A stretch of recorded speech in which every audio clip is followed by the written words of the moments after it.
ನಾನು ಡಾಕ್ಟರ್ ಮೊಹಮ್ಮದ್ ಶರೀಫ್, ಸಂಶೋಧನಾಧಿಕಾರಿ, ಆರೋಗ್ಯ ಇಲಾಖೆಯಿಂದ ತಮ್ಮೆಲ್ಲರಿಗೂ SSLC ಪರೀಕ್ಷೆ ಬಗ್ಗೆ ಏನೇನು ಪ್ರಿಕಾಷನ್ಸ್ ತಗೋಬೇಕು ಮತ್ತು ಮಕ್ಕಳಿಗೆ ಅವ್ರು ಏನೇನು ಪ್ರಿಕಾಷನ್ಸ್ ತಗೋಬೇಕು, ಶಾಲೆಯಲ್ಲಿ ಎಕ್ಸಾಮಿನೇಷನ್ಸ್ ರೂಮ್ ಹೇಗಿರಬೇಕು ಅದರ ಬಗ್ಗೆ ಮಾತಾಡೋಕ್ಕೆ ಹೇಳ್ತೀನಿ.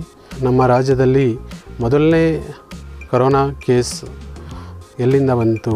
ಮಾರ್ಚ್ 9ನೇ ತಾರೀಕು US ಇಂದ ಅವ್ರಿಗೆ ಪಾಸಿಟಿವ್ ಬಂತು. ಮತ್ತು ಮಾರ್ಚ್ 10-11ನೇ ತಾರೀಕಿಗೆ ಅವರ ಮನೆಯಲ್ಲಿರುವವರ ಹೆಂಡತಿ ಮತ್ತು ಮಕ್ಕಳಿಗೆ ಪಾಸಿಟಿವ್ ಕೇಸ್ ಬಂತು. ಮತ್ತು ಅದೇ ರೀತಿಯಲ್ಲಿ ಮೊದಲನೇ ಗುಲ್ಬರ್ಗಾದಲ್ಲಿ ಒಂದು ಕೇಸ್ ಪಾಸಿಟಿವ್ ಬಂತು. ಅದನ್ನು ಅವರ ಕ್ಲೋಸ್ ಕಾಂಟ್ಯಾಕ್ಟ್ಸ್, ಡಾಕ್ಟರ್ ಯಾರು ಪರೀಕ್ಷೆ ಮಾಡಿದ್ರು ಮತ್ತು ಅವ್ರ ಜೊತೆಯಲ್ಲಿ ಯಾರ್ಯಾರು ಇದ್ದರು ಅವ್ರಿಗೆಲ್ಲರಿಗೂ ಕೊರೋನಾ ಪಾಸಿಟಿವ್ ಬಂತು. ಹಾಗಾಗಿ ಈ ಕೊರೋನಾ ಸ್ಪ್ರೆಡ್ ಆಗೋದು ನಮಗೆಲ್ಲರಿಗೂ ಗೊತ್ತಿದೆ ಹೇಗೆ ಅಂತ. ಕೆಮ್ಮದಾಗ, ಸೀನದಾಗ, ಜ್ವರ ಇರೋರಿಗೆ, ಕೊರೋನಾ ವೈರಸ್ ಇರೋರು ಈ ಡ್ರಾಪ್ಲೆಟ್ಸ್ ಏನಿರುತ್ತೆ ಅದು ಬೇರೆಯವ್ರ ಮೇಲೆ ಬಿದ್ದಾಗ ಅವ್ರ ಮೈ ಒಳಗಡೆ ಹೋದಾಗ ಈ ಕೊರೋನಾ ಪಾಸಿಟಿವ್ ಬರ್ತದೆ.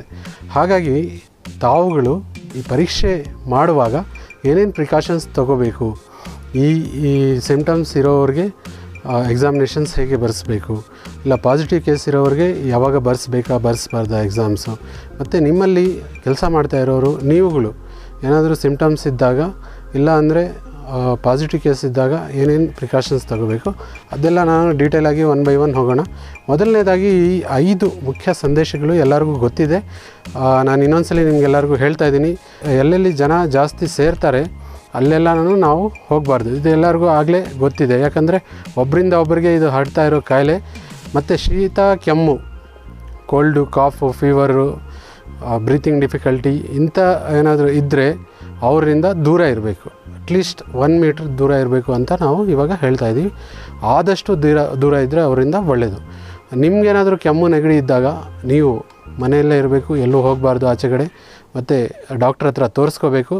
ಪ್ಲಸ್ ನೀವು ಪ್ರಿಕಾಷನ್ಸ್ ತೊಗೋಬೇಕು. ಕೆಮ್ಮುವಾಗ, ಸೀನುವಾಗ ಮಾಸ್ಕನ್ನು ಹಾಕ್ಕೋಬೇಕಾಗ್ತದೆ. ಮತ್ತು ಹ್ಯಾಂಡ್ ವಾಶು, ಕೈಯನ್ನು ವಾಶ್ ಮಾಡುವಂಥದ್ದು ಆವಾಗವಾಗ ನಾವು ಕೈಯನ್ನು ವಾಶ್ ಮಾಡಬೇಕು. ಯಾಕೆಂದರೆ ಈ ನಾವು ಬೇರೆ ಬೇರೆ ವಸ್ತುಗಳು, mobile, pen, book, phone, files ಎಲ್ಲ ಮುಟ್ತಾ ಇರ್ತೀವಿ. ಹಾಗಾಗಿ ಅದರ ಮೇಲೆ ಏನಾದರೂ ವೈರಸ್ ಇದ್ದರೆ ಅದು ನಮ್ಮ ಕೈಗೆ ಬಂದು ನಮ್ಮ ಮೈ ಒಳಗಡೆ ಸೇರ್ಕೋಬಾರ್ದು ಅಂತ ನಾವು ಹ್ಯಾಂಡನ್ನು ಸೋಪಿಂದ ವಾಶ್ ಮಾಡಬೇಕು. ಮತ್ತು ಈ ಲಕ್ಷಣಗಳು ಇರೋರು ಡಾಕ್ಟ್ರ್ ಹತ್ರ ಹೋಗಿ ತೋರಿಸ್ಕೋಬೇಕಾಗ್ತದೆ. ಇದು 5 ಮುಖ್ಯಾಂಶಗಳು. ಪರೀಕ್ಷಾ ಪ್ರಕ್ರಿಯೆಗೆ ಮಾರ್ಗಸೂಚಿಗಳು ನಿಮಗೆಲ್ಲರಿಗೂ ಇದನ್ನು ಕಳಿಸ್ಕೊಟ್ಟಿದ್ದಾರೆ. ಇದನ್ನೆಲ್ಲರೂ ತಾವು ನೋಡಬೇಕು. ಇದರಲ್ಲಿ ಮೇನ್ ಏನಿದೆ, ಯಾವುದೇ ಪರೀಕ್ಷಾ ಕೇಂದ್ರ ಕಂಟೈನ್ಮೆಂಟ್ ಝೋನ್ ಒಳಗಡೆ ಇರಬಾರ್ದು. ಕಂಟೈನ್ಮೆಂಟ್ ಝೋನ್ ಅಂದರೆ ಎಲ್ಲಿ ಪಾಸಿಟಿವ್ ಕೇಸಸ್ ಬಂದಿರುತ್ತೆ ಅದನ್ನು ಕಂಟೈನ್ಮೆಂಟ್ ಝೋನ್ ಅಂತ ಐಡೆಂಟಿಫೈ ಮಾಡಿರ್ತಾರೆ ಜಿಲ್ಲೆಯಲ್ಲಿ. ಅಲ್ಲಿ ಯಾವುದೇ ನಿಮ್ಮ ಪರೀಕ್ಷಾ ಕೇಂದ್ರನ ಇರಬಾರ್ದು. ಮತ್ತು 3 ದಿವಸ ಮುಂದ್ಗಡೆನೆ ನೀವು ಪರೀಕ್ಷೆ, ಇವಾಗ 25ನೇ ತಾರೀಕಿದೆ ಅಂದರೆ 21, 22ನೇ ತಾರೀಕಿಗೆ ನಿಮ್ಮ ವರ್ಕರ್ಸ್ ಇರ್ತಾರೆ, ಅವ್ರ ಕಡೆಯಿಂದ 1% ಹೈಪೋಕ್ಲೋರೈಡ್ ಸೊಲ್ಯೂಷನಲ್ಲಿ ಮತ್ತು ಲೈಸಾಲಲ್ಲಿ ಅದನ್ನು ನಿಮ್ಮ ಪರೀಕ್ಷಾ ಕೇಂದ್ರವನ್ನು ಕ್ಲೀನಾಗಿ ಡಿಸ್ಇನ್ಫೆಕ್ಟ್ ಮಾಡ್ಕೋಬೇಕು. ಟೇಬಲ್ಸು, ಚೇರ್ಸು ಮತ್ತು ಗ್ರೌಂಡು ಎಲ್ಲನೂ ಕ್ಲೀನ್ ಮಾಡ್ಕೋಬೇಕು ಅಂತ ನಾವು ಹೇಳ್ತೀವಿ. ನಿಮಗೆ ಎಷ್ಟು ರೂಮ್ಸ್ ಬೇಕಾಗ್ತದೆ, ಎಷ್ಟು ಕೇಂದ್ರ ಬೇಕಾಗ್ತದೆ ಇದೆಲ್ಲನೂ ನೀವು ಸೂಪರ್ವೈಸರ್ಸು ಮೊದಲೇ ಒಂದು ಮೈಕ್ರೋ ಪ್ಲ್ಯಾನನ್ನು, ಕ್ರಿಯಾ ಯೋಜನೆಯನ್ನು ನೀವು ಹಾಕ್ಕೊಂಡು ನಿಮ್ಮ ಸೂಪರ್ವೈಸರ್ಸು ಮತ್ತು ತಾಲೂಕಾ ಲೆವೆಲ್ಲು, ಡಿಸ್ಟ್ರಿಕ್ಟ್ ಲೆವೆಲ್ ಅವ್ರಿಗೆ ಅದನ್ನು ತೋರಿಸಿ ಅದನ್ನು ಅಪ್ರೂವ್ ಮಾಡ್ಕೋಬೇಕಾಗ್ತದೆ. ಎಷ್ಟು ಮಕ್ಕಳು ಬರ್ತಾರೆ, 1 ಮೀಟ್ರ್ ಡಿಸ್ಟೆನ್ಸಲ್ಲಿ ನಾವು ಕೂಡಿಸ್ಬೇಕಾದ್ರೆ ಎಷ್ಟು ಒಂದು ರೂಮಲ್ಲಿ ಎಷ್ಟು ಮಕ್ಕಳು ಕೂಡಿಸ್ಬೋದು, ಅದೇ ಅಂದಾಜು ಮೇಲೆ ಎಷ್ಟು ರೂಮ್ಸ್ ಬೇಕಾಗುತ್ತೆ. ಮತ್ತು ಯಾರಿಗನ್ನ ಸಿಮ್ಟಮ್ಸ್ ಇದ್ದರೆ ಒಂದು ರೂಮು ಇಲ್ಲ 2 ರೂಮು ಎಕ್ಸ್ಟ್ರಾ ಇಡಬೇಕಾಗ್ತದೆ. ಅದಕ್ಕೆ ಎಷ್ಟು ಬೇಕಾಗ್ತದೆ ಇದೆಲ್ಲ, ಮತ್ತು ಎಷ್ಟು ಟೀಚರ್ಸ್ ಬೇಕಾಗ್ತದೆ, ಎಷ್ಟು ಎಕ್ಸ್ಟ್ರಾ ವರ್ಕರ್ಸ್ ಬೇಕಾಗ್ತದೆ, ಅದಕ್ಕೆ 200 ಸ್ಟೂಡೆಂಟ್ಸ್ಗೆ ಒಂದು ಆರೋಗ್ಯ ಕಾರ್ಯಕರ್ತರು ಬೇಕಾಗ್ತದೆ. ಇದೆಲ್ಲನೂ ನಿಮ್ಮ ಮೈಕ್ರೋ ಪ್ಲ್ಯಾನಲ್ಲಿ ಬರಬೇಕು. ಒಂದು ರೂಮಲ್ಲಿ ನಾವು ಇವಾಗ ಏನು ಹೇಳ್ತಾ ಇದ್ದೀವಿ, ಮ್ಯಾಕ್ಸಿಮಮ್ 18 to 20 ಚಿಲ್ಡ್ರನ್ ಇರಬೇಕಾಗ್ತದೆ. ಅದಕ್ಕಿಂತ ಜಾಸ್ತಿ ಇದ್ದರೆ, ಯಾರಿಗಾನ ಫೀವರು, ಕಾಫು, ಕೋಲ್ಡ್ ಇದ್ದರೆ ಮೊದಲೇ ನಾವು ಸೇರಿಸೋದಿಲ್ಲ ಅಂತ ಅವ್ರಿಗೆ ಎಕ್ಸಾಮ್ ಬರೆಯೋಕ್ಕೆ ಅಂತ, ಅಂದರೆ ಬೇರೆ ರೂಮಲ್ಲಿ ಬರೆಸ್ತೀವಿ. ಆ ರೂಮ್ ಒಳಗಡೆ ಬಿಡೋದಿಲ್ಲ ನಾರ್ಮಲ್ ಇರೋ ಮಕ್ಕಳಿಗೆ.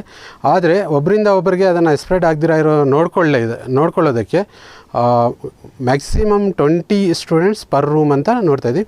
ಮತ್ತು ನೀವು ಅಲ್ಲಿ ಲೋಕಲ್ ರೂಮ್ಸ್ ದೊಡ್ಡದಾಗಿದ್ದರೆ ಇನ್ನೂ ಜಾಸ್ತಿ ಮಕ್ಕಳು ಬೇಕಾಗಿದ್ದರೆ ಅದನ್ನು ಮೊದಲೇ ಮೈಕ್ರೋ ಪ್ಲ್ಯಾನಲ್ಲಿ ಸೇರಿಸಿ ಅದನ್ನು ನಿಮ್ಮ ತಾಲೂಕು ಮತ್ತು ಡಿಸ್ಟ್ರಿಕ್ಟಿಂದ ಒಪ್ಪಿಗೆ ಪಡ್ಕೋಬೇಕಾಗ್ತದೆ. ಮತ್ತು ಪರೀಕ್ಷೆಯ ಕೇಂದ್ರದಲ್ಲಿ ಮೊದಲೇ ಎಲ್ಲ ಮಕ್ಕಳಿಗೂ ಅದನ್ನು ತಿಳಿಸ್ಬೇಕಾಗ್ತದೆ.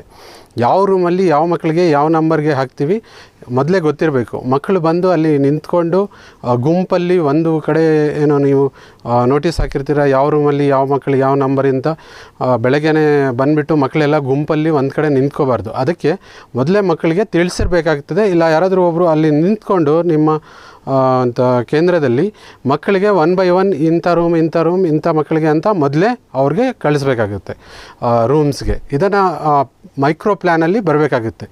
ಎಷ್ಟು ಟೋಟಲ್ ಮಕ್ಕಳಿದ್ದಾರೆ, ಎಷ್ಟು ರೂಮ್ಸ್ ಇದೆ, ಯಾವ್ಯಾವ ಮಕ್ಕಳಿಗೆ ಯಾವ ರೂಮಲ್ಲಿ ಕೂಡಿಸ್ತೀರಾ ನೀವು ಅದು ಮೊದಲೇ ಪ್ಲ್ಯಾನ್ ಮಾಡಿಕೊಂಡು ಅದನ್ನು ಮಕ್ಕಳಿಗೆ ಬರುವಾಗ ಅವರ ಮಕ್ಕಳು ಮೊದಲೇ ಗೊತ್ತಿರಬೇಕು ಎಲ್ಲಿ ಯಾವ ರೂಮಲ್ಲಿ ಯಾವ ಮಕ್ಕಳು ಕೂತ್ಕೋಬೇಕಂತ. ಮತ್ತು ಅವರು ಮಕ್ಕಳಿಗೆ ನೀವು ಮೊದಲೇ ಹೇಳಬೇಕು ಅವ್ರದ್ದೇ ಆದಂಥ ನೀರು ಬಾಟ್ಲನ್ನು ಅವರು ತೊಗೊಂಬರೋ ಅಂಥದ್ದು. ಮತ್ತು ಅವ್ರಿಗೆ ಆಹಾರದ ಏನಾದರೂ ತೊಗೊಂಬರೋದಿದ್ದರೆ ಅವರೇ ತೊಗೊಂಬರಬೇಕು. ಮತ್ತು ನಿಮ್ಮ ಶಾಲೆಯಲ್ಲಿ ಒಂದು ಸಪ್ರೇಟಾಗಿ ನಿಮ್ಮ ಪರೀಕ್ಷಾ ಕೇಂದ್ರಗಳಲ್ಲಿ ಜ್ವರ, ಕೆಮ್ಮು ಮತ್ತು ನೆಗಡಿ ಇರೋ ಮಕ್ಕಳಿಗೆ ಸಪ್ರೇಟಾಗಿ ರೂಮ್ಸನ್ನು ಐಡೆಂಟಿಫೈ ಮಾಡಬೇಕು. ಇದನ್ನು ಒಂದು ಕೇಂದ್ರಕ್ಕೆ 2 ರೂಮ್ ಸಪ್ರೇಟಾಗಿ ಇಟ್ಕೋಬೇಕಾಗ್ತದೆ. ಮೊದಲೇ ನೀವು ಡಿಸ್ಟ್ರಿಕ್ಟ್ ಕಲೆಕ್ಟರ್ ಆಗಲಿ ಇಲ್ಲ ನಿಮ್ಮ higher officers district level taluk level ಅವ್ರ ಕಡೆಯಿಂದ ಪರ್ಮಿಷನನ್ನು ತಗೋಬೇಕಾಗ್ತದೆ. ಮತ್ತು ಯಾವುದನ್ನು ಒಂದು ಕಂಟೈನ್ಮೆಂಟ್ ಝೋನ್ ಏನಾದರೂ ಎಕ್ಸಾಮ್ಗೆ ನಿಯರ್ ಆಗಿ ಕಂಟೈನ್ಮೆಂಟ್ ಝೋನ್ ಅಂತ ನಿಮ್ಮ ಸೆಂಟ್ರನ್ನು ಅಲ್ಲಿ ಬಂದುಬಿಟ್ರೆ ಅದನ್ನು ಶಿಫ್ಟ್ ಏನಾದರೂ ಮಾಡೋದಿದ್ದರೆ ಅದನ್ನು ಪರ್ಮಿಷನ್ ತೊಗೊಂಡು ಶಿಫ್ಟ್ ಮಾಡಬೇಕು. ಮತ್ತು ಮಕ್ಕಳಿಗೆಲ್ಲನೂ ಅದರ ಬಗ್ಗೆ ತಿಳಿಸ್ಕೊಡ್ಬೇಕಾಗ್ತದೆ. ಮತ್ತು ಅವ್ರಿಗೆ ಮಕ್ಕಳಿಗೆ ಸಾರಿಗೆ ವ್ಯವಸ್ಥೆಯನ್ನು ಮಾಡೋದಕ್ಕೆ ಹೈಯರ್ ಆಫೀಸರ್ಸ್ ಕಡೆಯಿಂದ ಪರ್ಮಿಷನ್ ತಗೊಂಡು ಅವ್ರ ಕಡೆಯಿಂದ ವ್ಯವಸ್ಥೆನ ಮಾಡಬೇಕಾಗುತ್ತೆ. ಅಲ್ಲಿ ನೀವು ಮಕ್ಕಳಿಗೆ ಬಸ್ಸಲ್ಲಿ ಪ್ರಯಾಣ ಮಾಡುವಾಗಲೂ 1 ಮೀಟ್ರ್ ಡಿಸ್ಟೆನ್ಸನ್ನು ಮೇಂಟೈನ್ ಮಾಡೋ ಥರ ಅರೇಂಜ್ಮೆಂಟ್ಸನ್ನು ಮಾಡ್ಕೋಬೇಕಾಗ್ತದೆ.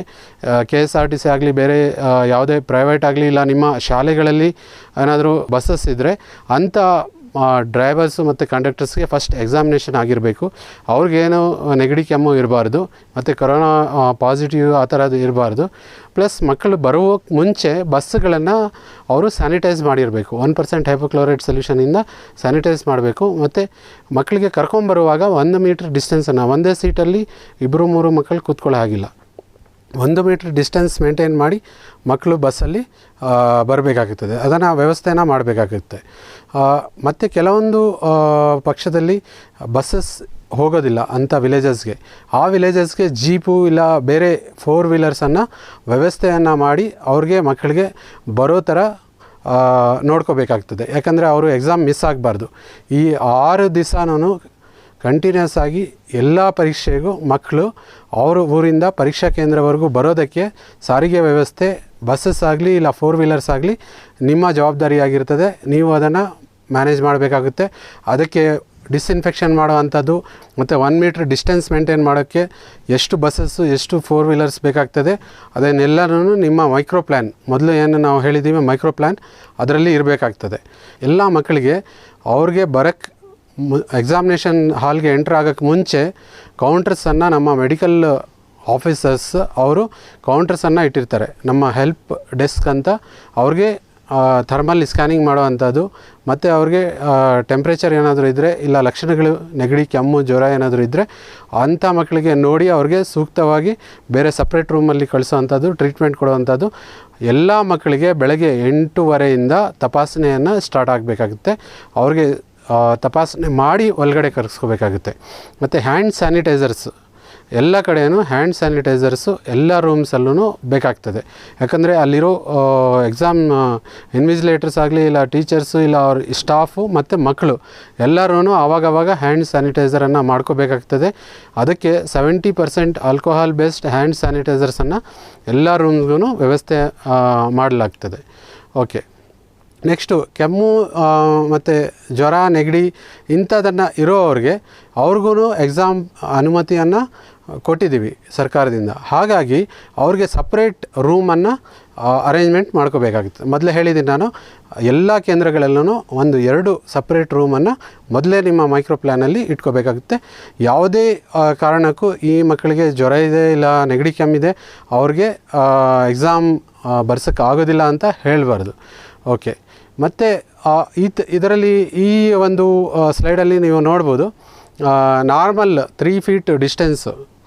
ಇವಾಗ ಒಂದು ಸ್ಟೂಡೆಂಟಿಂದ ಇನ್ನೊಂದು ಸ್ಟೂಡೆಂಟ್ಗೆ ಮಧ್ಯದಲ್ಲಿ 3 ಫೀಟ್ ಇರಬೇಕು, ಹಿಂದೆ ಮುಂದೆನೂ 3 ಫೀಟ್ ಡಿಸ್ಟೆನ್ಸ್ ಇರಬೇಕಾಗುತ್ತೆ. ಇದು ನಾರ್ಮಲ್ ಯಾರಿಗೆ ಜ್ವರ ಕೆಮ್ಮು ನೆಗಡಿ ಇಲ್ಲ ಅಂಥ ಮಕ್ಕಳಿಗೆ ಇದನ್ನು ನಾರ್ಮಲಾಗಿ ಕೂಡಿಸೋವಂಥದ್ದು. ಮತ್ತು ಯಾರಿಗೆ ನೆಗಡಿ ಕೆಮ್ಮು ಜ್ವರ ಇದೆ ಅವ್ರಿಗೆ 6 ಫೀಟ್ ಡಿಸ್ಟೆನ್ಸ್ ಇರಬೇಕಾಗುತ್ತೆ, 2 ಮೀಟ್ರ್. ಅಂದರೆ ಡಬಲ್ ಆಗಬೇಕು, ನಾರ್ಮಲ್ಗಿಂತ ಅದನ್ನು ಡಬಲ್ ಆಗಿ ಅವ್ರಿಗೆ ಇಟ್ಕೋಬೇಕಾಗುತ್ತೆ. ಯಾಕಂದರೆ ಅವ್ರಿಗೆ ನೆಗಡಿ ಕೆಮ್ಮು ಜ್ವರ ಇರೋದರಿಂದ ಅವ್ರಿಗೆ ಮುಂದೆ ಟೆಸ್ಟನ್ನು ಮಾಡಲಾಗ್ತದೆ. ಅವ್ರಿಗೆ ವೈದ್ಯಾಧಿಕಾರಿಗಳು ಟೆಸ್ಟ್ ಮಾಡ್ತಾರೆ ಇದು ಕೊರೋನಾ ಇದೆಯಾ ಇಲ್ಲ ಅಂದ್ಬಿಟ್ಟು. ಹಾಗಾಗಿ ಅವ್ರಿಗೆ ಡಿಸ್ಟೆನ್ಸ್ ಮೇಲೆ ಕೂಡಿಸಿ ಅವ್ರಿಗೆ ಎಕ್ಸಾಮನ್ನು ಬರೆಸ್ಬೇಕಾಗುತ್ತೆ. ಮತ್ತು ಯಾರಿಗೆ ಪಾಸಿಟಿವ್ ಯಾರಾದರೂ ಬಂದಿದ್ದರೆ ಅಂಥ ಮಕ್ಕಳಿಗೆ ಎಕ್ಸಾಮ್ ಟೈಮಲ್ಲಿ ಅವ್ರಿಗೆ ಅಲೋ ಮಾಡೋದಿಲ್ಲ. ಅವ್ರಿಗೆ ಏನು ಮಾಡ್ತೀವಿ, ನೆಕ್ಸ್ಟು 1 ತಿಂಗಳು ಇಲ್ಲ 1.5 ತಿಂಗಳಾದಮೇಲೆ ನಿಮ್ಮ ಸಪ್ಲಿಮೆಂಟ್ರಿ ಏನಿರುತ್ತೆ ಅದರಲ್ಲಿ ಎಕ್ಸಾಮನ್ನು ಬರ್ಸೋಕ್ಕೆ ಅವಕಾಶ ಕೊಡ್ಬೋದು. ಯಾಕಂದರೆ ಅಲ್ಲಿವರೆಗೂ ಅವರು 14 ಡೇಸ್ ಆಗಿರುತ್ತೆ ಮತ್ತು ಅವ್ರಿಗೆ ನೆಗೆಟಿವ್ ಬಂದಿರ್ತದೆ. ಹಾಗಾಗಿ ನಾವು ಆ ಮಕ್ಕಳಿಗೆ ಆಮೇಲೆ ಅದು ರೆಗ್ಯುಲರ್ ಎಕ್ಸಾಮ್ ಅಂತ ಕನ್ಸಿಡರ್ ಮಾಡಿ ಅವ್ರಿಗೆ 1 ತಿಂಗಳು ಇಲ್ಲ 1.5 ತಿಂಗಳು ಆದಮೇಲೆ ಸಪ್ಲಿಮೆಂಟ್ರಿ ಎಕ್ಸಾಮಲ್ಲಿ ಅವ್ರಿಗೆ ಅವಕಾಶನ ಕೊಡಲಾಗ್ತದೆ. ಇದು ಪಾಸಿಟಿವ್ ಇರೋವಂಥ ಕೇಸಸ್ಗೆ. ಹಾಗಾಗಿ ನಾವು ಯಾವುದೇ ಪಾಸಿಟಿವ್ ಇರೋವಂಥ ಕೊರೋನಾ ಮಕ್ಕಳಿಗೆ ಎಕ್ಸಾಮನ್ನು ಈ 25th ಜೂನಿಂದ ಬರೆಯೋಕ್ಕೆ ಅವಕಾಶವನ್ನು ಕೊಡೋದಿಲ್ಲ. ಮತ್ತು ಹಾಸ್ಟೆಲ್ ಮತ್ತು ಬೇರೆ ಕಡೆಯಿಂದ ಬರ್ತಾರಲ್ಲ ಅಂಥ ಮಕ್ಕಳಿಗೆ ಬೇರೆ ಊರಿಂದ ಬೇರೆ ರಾಜ್ಯದಿಂದ ಹಾಸ್ಟೆಲಲ್ಲಿ ಇರ್ತಾರೆ ಕೆಲವರು ಮಕ್ಕಳು. ಅವ್ರಿಗೆ ಹಾಸ್ಟೆಲಲ್ಲಿ ಕರೆಕ್ಟಾಗಿ ನಾವು ಗೈಡ್ಲೈನ್ಸನ್ನು ಕೊಟ್ಟಿದ್ದೀವಿ, ಹಾಸ್ಟೆಲ್ ಹೇಗೆ ಇರಬೇಕು ಮತ್ತು ಹಾಸ್ಟೆಲಲ್ಲಿ ಏನೇನು ಪ್ರಿಕಾಷನ್ಸ್ ತೊಗೋಬೇಕು ಅದೆಲ್ಲ ಪ್ರಿಕಾಷನ್ಸ್ ತೊಗೊಂಡು ಶಾಲೆಯ ಮುಖ್ಯ ಶಿಕ್ಷಕರು ಅವರು ಮಕ್ಕಳಿಗೆ ಆ ಕೇಂದ್ರಕ್ಕೆ ಯಾವ ಥರ ಬರಬೇಕು, ಏನೇನು ಪ್ರಿಕಾಷನ್ಸ್ ತೊಗೊಬೇಕು ಅದೆಲ್ಲನೂ ಅವ್ರಿಗೆ ತಿಳಿಸ್ಕೊಡ್ಬೇಕು. ಮತ್ತು ಬೇರೆ ರಾಜ್ಯದಿಂದ ಬರೋ ಮಕ್ಕಳಿಗೆ ತುಂಬಾ ಕಡಿಮೆ ಇರುತ್ತೆ. ಆದ್ರೂ ಕೆಲವೊಂದು ಮಹಾರಾಷ್ಟ್ರದಿಂದ ಬರ್ತಾರೆ, ಈ ಕಡೆ ಕಾಸರಗೋಡು ಕೇರಳದಿಂದ ಬರ್ತಾರೆ, ಆಂಧ್ರ ತೆಲಂಗಾಣ ತಮಿಳ್ನಾಡಿಂದ ಬರ್ಬೋದು. ಅವ್ರಿಗೆಲ್ಲರಿಗೂ ನಾವು ಅವಕಾಶವನ್ನು ಕೊಡಬೇಕಾಗ್ತದೆ. ಅವರು ಹೊರ ರಾಜ್ಯದಿಂದ ಇದು ಗೌರ್ಮೆಂಟಿಂದ ಪರ್ಮಿಷನನ್ನು ಕೊಡಲಾಗಿದೆ. ಅವರೆಲ್ಲರೂ ಬಂದು ಎಕ್ಸಾಮನ್ನು ಬರೀಬೋದು. ಮತ್ತು ಡೈಲಿ ಟ್ರಾವೆಲ್ ಮಾಡಲಿಕ್ಕೆ ಅವ್ರಿಗೆ ಪಾಸು ಇಲ್ಲ ಪರ್ಮಿಷನ್ನು ಬಾರ್ಡ್ರಲ್ಲಿ ಅದನ್ನು ನಿಮ್ಮ ಕಡೆಯಿಂದ ನಿಮ್ಮ ಜವಾಬ್ದಾರಿ ಆಗಿರುತ್ತೆ ಆ ಮಕ್ಕಳಿಗೆ ಕೊಡಿಸೋದಕ್ಕೆ. ಅವರು ರೆಗ್ಯುಲರಾಗಿ ಬಂದು ಎಕ್ಸಾಮ್ ಬರೆದ್ಬಿಟ್ಟು ಹೋಗಬೇಕಾಗ್ತದೆ. ಮತ್ತು ಇಲ್ಲೇ ಬಂದು ಇರೋ ಅಂಥ ಮಕ್ಕಳಿಗೂ ನೀವು ಅವ್ರಿಗೆ ಹಾಸ್ಟೆಲಲ್ಲಿ ಇಲ್ಲ ಬೇರೆ ಏನು ಫೆಸಿಲಿಟಿ ಇದೆ ಅದನ್ನು ನೋಡ್ಕೋಬೇಕಾಗುತ್ತೆ. ಎಲ್ಲಿದ್ದಾರೆ ಅವರು, ಕರೆಕ್ಟಾಗಿ ಪ್ರಿಕಾಷನ್ಸ್ ಎಲ್ಲ ತೊಗೋತಾ ಇದ್ದಾರಾ ಇಲ್ಲ ಅದನ್ನೆಲ್ಲ ನೋಡಿಕೊಂಡು ಅವ್ರಿಗೆ ನೋಡ್ಕೋಬೇಕಾಗ್ತದೆ. ಮತ್ತು ಎಲ್ಲ ಶಿಕ್ಷಕರು ಮತ್ತು ವಿದ್ಯಾರ್ಥಿಗಳು ಎಲ್ಲರೂ ಅಲ್ಲಿ ವರ್ಕ್ ಮಾಡೋ ಸ್ಟಾಫು ಎಲ್ಲರೂ ಮಾಸ್ಕನ್ನು ಕಂಪಲ್ಸರಿಯಾಗಿ ಹಾಕ್ಕೋಬೇಕು. ಯಾರು ಮಕ್ಕಳಿಗೂ ಅವಾಗವಾಗ ಮಾಸ್ಕನ್ನು ಟಚ್ ಮಾಡೋದು, ತೆಗಿಯೋದು, ಇಲ್ಲ ಹಾಗೆ ಎಕ್ಸಾಮನ್ನು ಬರೆಯೋದು, ಇಲ್ಲ ಶಿಕ್ಷಕರು ಎಕ್ಸಾಮನ್ನು ಹಾಗೆ ಬರೆಯೋದು ಇದೆಲ್ಲನೂ ಮಾಡೋಕ್ಕೆ ಕೊಡಬಾರ್ದು. ಪ್ಲಸ್ ನೀವು ಯಾವುದನ್ನೇ ಒಂದು ಪೇಪರ್ಸ್ ಆಗಲಿ ಇಲ್ಲ ನಿಮ್ಮ ಮಕ್ಕಳು ಪೆನ್ ಆಗಲಿ ಅದನ್ನೆಲ್ಲ ಮುಟ್ಟಕ್ಕೆ ಮುಂಚೆ ಅದು ಹ್ಯಾಂಡ್ ಸ್ಯಾನಿಟೈಸರಲ್ಲಿ ಹ್ಯಾಂಡ್ ವಾಶನ್ನು ಮಾಡಿಕೊಳ್ಳುವಂಥದ್ದನ್ನು ಮಾಡಬೇಕಾಗುತ್ತೆ. ನೀವು ಎಕ್ಸಾಮ್ ಯಾರು ಇನ್ವಿಜಿಲೇಟರ್ ಇರ್ತೀರ ಅವರು ಅವಾಗವಾಗ ಹ್ಯಾಂಡ್ ವಾಶನ್ನು ಮಾಡುವಂಥದ್ದನ್ನು ಮಾಡ್ಕೋಬೇಕಾಗುತ್ತೆ. ಮತ್ತು ಮಾಸ್ಕು ಕಂಪಲ್ಸರಿಯಾಗಿ ಹಾಕ್ಕೋಬೇಕಾಗುತ್ತೆ. ಇಲ್ಲಿ ನಾವು ಹೇಳ್ತಾ ಇದ್ದೀವಿ ವಿದ್ಯಾರ್ಥಿಗಳಿಗೆ ಮತ್ತು ಶಿಕ್ಷಕರಿಗೆ ಎಲ್ಲರಿಗೂ 3 ಲೇಯರ್ ಮಾಸ್ಕು ಸಪ್ಲೈ ಮಾಡ್ತಾಯಿದ್ದಾರೆ ಸರ್ಕಾರದಿಂದ. ಅದನ್ನು ಹಾಕ್ಕೊಳ್ಳೋಂಥದ್ದು ಅವರೇ ಮನೆಯಿಂದ ಹಾಕ್ಕೊಂಬಂದ್ರೂ ಅದನ್ನು ಬೇಕಾದರೆ ಅವರು ಯೂಸ್ ಮಾಡಲಿ, ಇಲ್ಲಾಂದರೆ ನೀವು ನಿಮ್ಮ ಕಡೆಯಿಂದ ಕೊಡಬೇಕಾಗ್ತದೆ. ಎಷ್ಟು ಮಕ್ಕಳು ಬರ್ತಾರೆ ಅಷ್ಟು ಮಾಸ್ಕನ್ನು ನಿಮ್ಮ ಜಿಲ್ಲೆಯಿಂದ ತಾಲೂಕನ್ನು ನಿಮಗೆ ಕೊಡ್ತಾರೆ.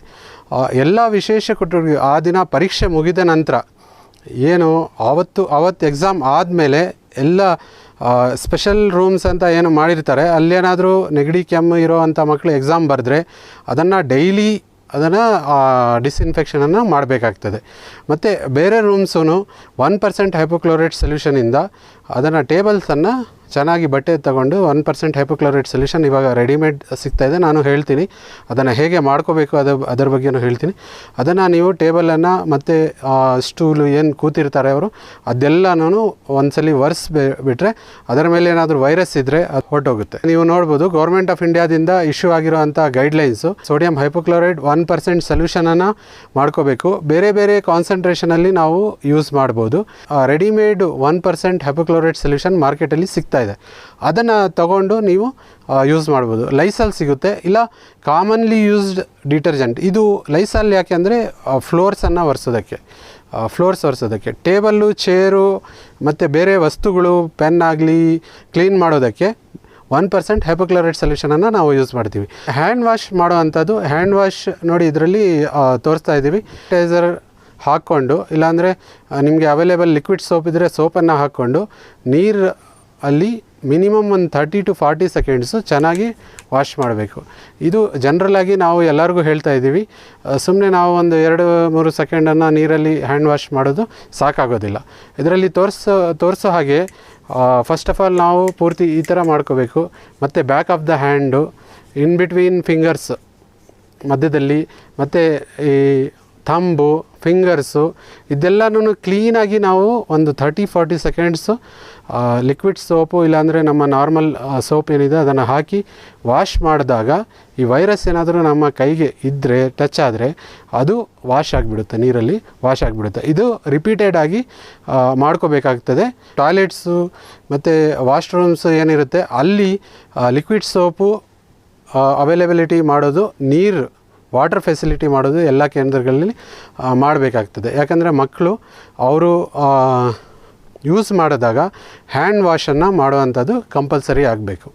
ಮತ್ತು ಶಿಕ್ಷಕರು ನೀವು ಎಲ್ಲರೂ ಚೆನ್ನಾಗಿ ವೆಂಟಿಲೇಷನ್, ಎಲ್ಲ ಕಿಟಕಿಗಳು ಓಪನ್ ಇಡಬೇಕು, ಬಾಗಿಲುಗಳು ಓಪನ್ ಇಡಬೇಕು, ವೆಂಟಿಲೇಷನ್ ಆಗಬೇಕು, ಕ್ರಾಸ್ ವೆಂಟಿಲೇಷನ್ ಇರಬೇಕು. ಗಾಳಿ ಚೆನ್ನಾಗಿ ಓಡಾಡ್ತಾ ಇದ್ದರೆ ಅಲ್ಲಿ ಆ ವೈರಸ್ಸು ಗಾಳಿಯಲ್ಲಿ ಡಿಸ್ಪರ್ಸ್ ಆಗಿಬಿಡುತ್ತೆ. ವೈರಸ್ ಇದ್ರೂ ಕ್ಲೋಸ್ ಆಗಿ ಇದ್ದರೆ, ವೈರಸ್ ಏನಾದರೂ ಕೆಮ್ಮು ನೆಗಡಿ ಇರೋರು ಅಲ್ಲಿ ಬಂದಿದ್ದರೆ ಆ ವೈರಸ್ ಅಲ್ಲೇ ಇದ್ದೋಗುತ್ತದೆ ತುಂಬ ಹೊತ್ತು. ಹಾಗಾಗಿ ಕ್ರಾಸ್ ವೆಂಟಿಲೇಷನ್ ಚೆನ್ನಾಗಿರೋ ಅಂಥದ್ದು ರೂಮ್ಸನ್ನು ಐಡೆಂಟಿಫೈ ಮಾಡಿ ಅದನ್ನು ಯೂಸ್ ಮಾಡಬೇಕು ಎಕ್ಸಾಮ್ಸ್ಗೆ ಅಂತ ನಾನು ಹೇಳ್ತೀನಿ.